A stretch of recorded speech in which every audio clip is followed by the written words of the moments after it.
खुदा ने मवद्दत अहले बैत को वाजिब क्यों किया? हाँ, क्योंकि ज़िंदगी का राज मोहब्बत है।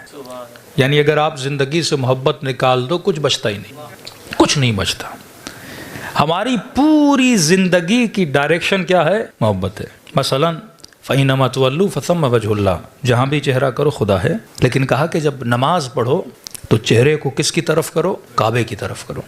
मतलब सारे मुसलमानों की कुलूब की डायरेक्शन क्या हो? अल्लाह का घर हो। मतलब कुलूब की डायरेक्शन मोहब्बत परवरदिगारे आलम हो। कभी कभी ये होता है कि बंदे का माथा काबे की तरफ होता है, दिल शैतान की तरफ होता है, तो उस नमाज का कोई फ़ायदा नहीं है। असल है कल्ब में अगर मोहब्बत हो। ये डायरेक्शन तो एक ज़ाहिरी इशारा है, चाहे मुसलमान, चाहे शिया है, चाहे सुन्नी है, दुनिया के किसी भी कोने में हो, इत्तेहाद पैदा करो मोहब्बत के एतबार से कि तुम्हारे कुलूब की डायरेक्शन परवरदिगार आलम का घर होना चाहिए। एक और दलील दूं ताकि आपको मोहब्बत का फ़लसफ़ा समझ में आ जाए। हम ज़िंदगी में जो भी करते हैं मोहब्बत की वजह से। असल हमारा मोटिव कौन है? मोहब्बत है। कोई बंदा पाकिस्तान में, कोई बंदा पाकिस्तान के बाहर है, कोई बंदा घर बनाना चाहता है, किसी को शौक़ है मैं गाड़ियाँ ख़रीदूँ। ये जो शौक़ होता है ना, इसका बेस भी मोहब्बत होती है। मतलब अगर आपके दिल में मोहब्बत नहीं तो आपके वजूद में हरकत नहीं। मोहब्बत होगी तो हरकत करेंगे। एक तरफ मज़ाहन में मिसाल देता हूँ, एक 7 साल के बच्चे से पूछो आइसक्रीम चाहिए या शादी करनी है, तो क्या बोलेगा? आइसक्रीम। और 22 साल के जवान से पूछो आइसक्रीम चाहिए या बीवी चाहिए, अब ये अनोखा जवान है तो शादी के बाद ही आइसक्रीम मिलेगी ना। लेकिन अगर ऑप्शन रखा जाए ना कि या ये मिलेगा ये मिलेगा, तो जवान बोलेगा शादी करनी है, बच्चा बोलेगा आइसक्रीम। बच्चा जवान को पागल समझेगा कि ये आइसक्रीम को छोड़ के शादी के पीछे जा रहा है, और जवान बच्चे को पागल समझ रहा है कि इसे क्या पता आइसक्रीम की क्या वैल्यू और बीवी की क्या वैल्यू है। हाँ, क्योंकि दोनों के दिलों की मोहब्बत अलग है। मोहब्बत मोटिव है ना, मुहर्रिक है। मोहब्बत है तो ये बंदा आइसक्रीम के पीछे जा रहा है, मोहब्बत है तो खिलौनों के पीछे जा रहा है। जवान होता है तो शादी के पीछे, शादी के बाद माल के पीछे, उसके बाद फिर बच्चों की मोहब्बत में गिरफ्तार होता है, फिर बच्चों के लिए जमा करना शुरू कर देता है। असल ये मोहब्बत है जो किसी को मुसल्ले तक ले जाती है, किसी को मैखाने तक ले जाती है।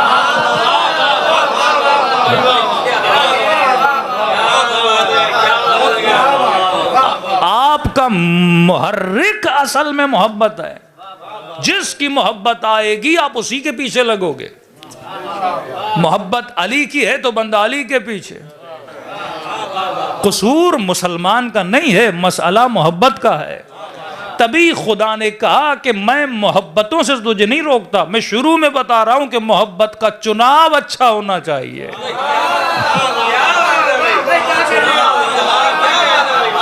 अगर तेरी सिलेक्शन गलत है तो तेरा पूरा अमल गलत है, अगर तेरी सिलेक्शन अच्छी है तो तेरा अमल भी अच्छा है।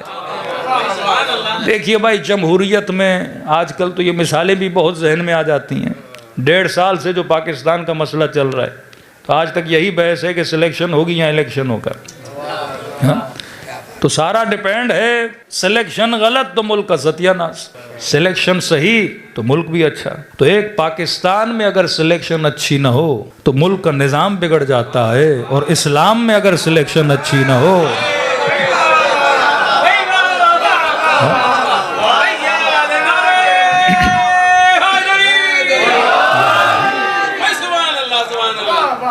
सारा मुआमिला इंसान के इंतखाब का है। तो खुदा शुरू से बता रहा है। दूसरी एक दलील आपको दूं, क्योंकि मोहब्बत राज बशर है, तभी खुदा कहता है वला नबलुवन्नकुम बिशैइन मिनल खौफ वजूअ।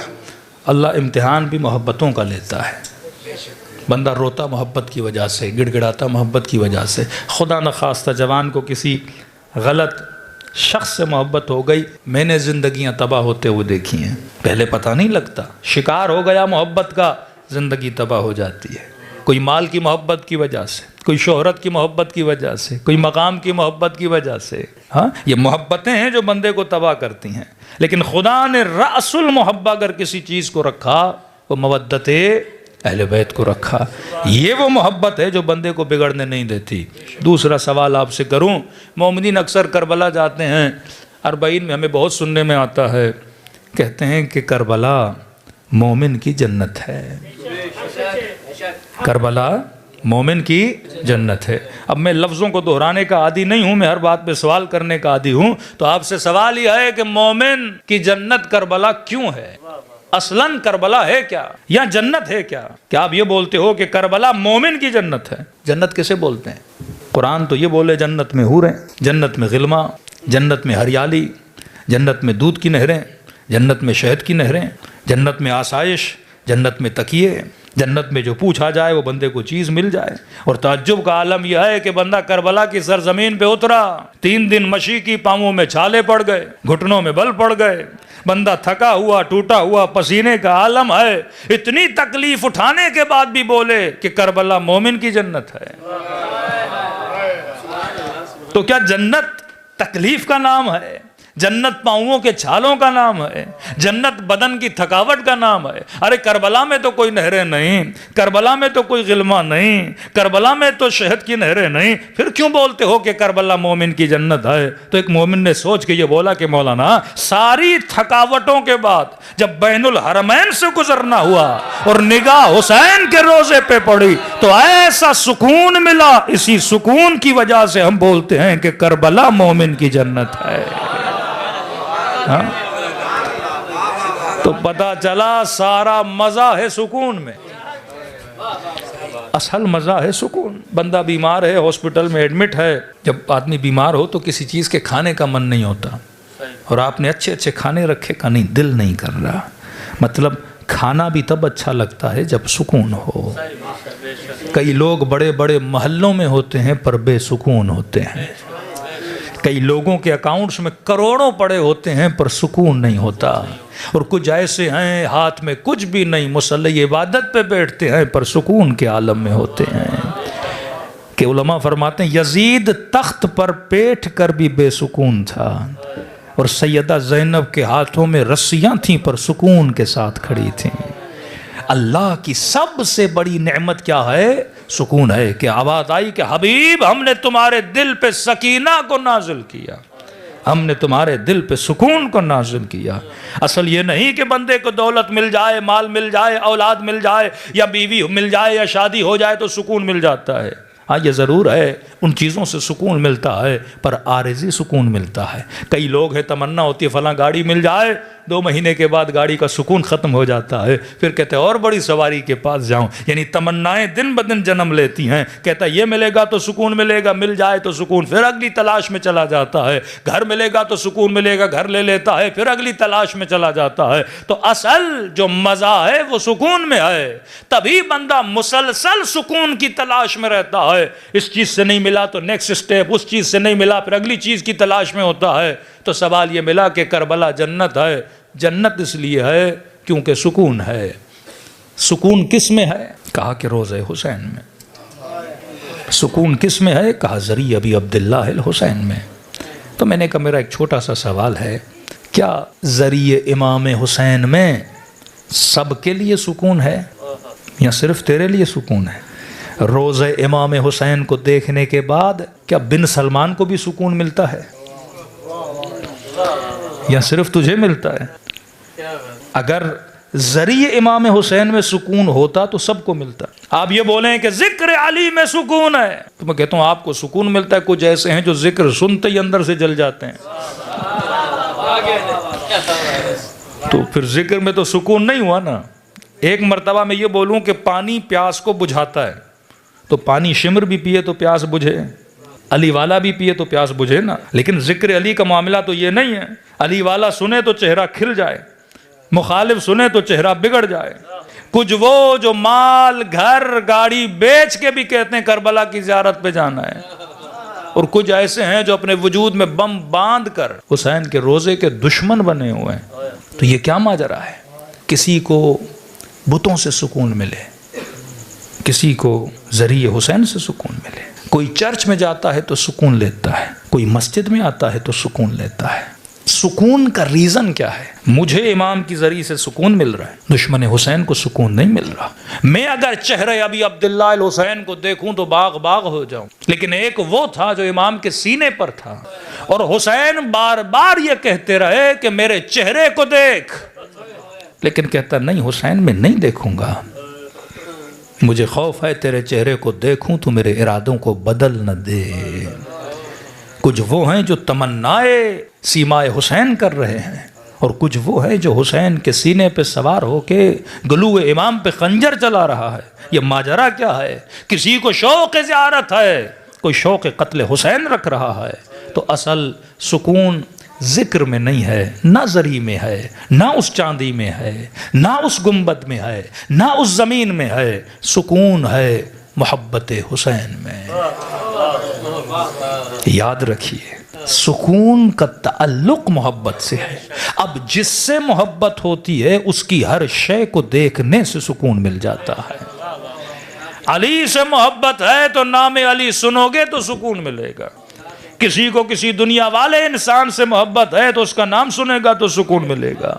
लोगों के एफिलिएशन सियासी पार्टियों के साथ होती, अपने लीडर्स का नाम सुनते हैं तो सुकून मिलता है। तभी खुदा ने शर्त रखी, बंदे खुदा, ये नहीं कि तुझे सुकून सिर्फ इबादत में मिल रहा है तो फला दुश्मन को मसलन खुदा न खासा शराब में सुकून नहीं मिलेगा, नशे में सुकून नहीं मिलेगा, बुतखाने में सुकून नहीं मिलेगा। जिससे मोहब्बत करेगा उसके साथ बैठेगा तो सुकून मिलेगा। अगर किसी इंसान से मोहब्बत की उसकी रिफाकत में सुकून मिलेगा। अगर खुदा से मोहब्बत की तो अल्लाह की हमनवाई में सुकून मिलेगा। तो अल्लाह ने शर्त रखी, सुकून का ताल्लुक मोहब्बत से है। तभी शर्त रख दी कि बंदे खुदा जब मोहब्बत करो तो ये सोचा करो कि ये नजिस मोहब्बत है या पाक मोहब्बत है।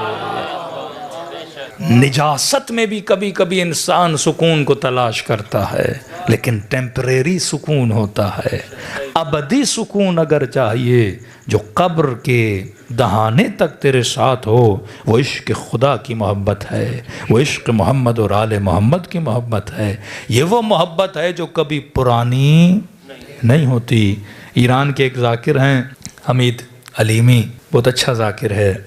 उसका एक फ़ारसी शेर है, मैंने बड़े शायरों को बोला इसका अगर तर्जुमा उर्दू में हो तो बहुत ही।